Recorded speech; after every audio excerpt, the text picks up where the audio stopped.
Madadagdagan pa ng 2 taon ang Basic Education Program ng Department of Education. Ito'y sabisa na rin ng K-12 law na nilagdaan kamakailan ng Pangulong Aquino III.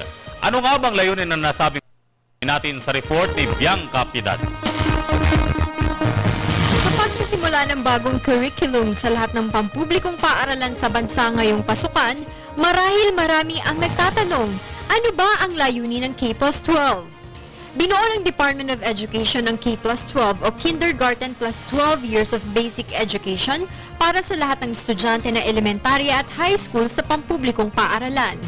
Kung sa lumang curriculum ay may grade 1 hanggang grade 6 sa elementarya at 1st hanggang 4th year sa sekundarya, sa K+12, dadaan ka ng kinder bago ang elementary education hanggang grade 6, na magtutuloy-tuloy sa junior high school mula grade 7 hanggang grade 10, at senior high school naman mula grade 11 hanggang grade 12.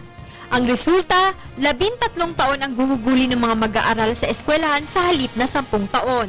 Ipapatupad ito dahil naniniwala ang DepEd na hindi sapat ang 10 taon upang matutunan ng mga mag-aaral ang basic education. Menor de edad din ang mga high school graduates sa lumang curriculum. Sa makatuwid, hindi sila maaaring legal na makapagtrabaho o di kaya ay magtayo ng sariling negosyo. Uunti-untiin ang implementasyon ng bagong curriculum sa iba't ibang baitang. 5 taong gulang na ang bata, dapat na itong i-enroll bilang kinder ngayong darating na pasukan.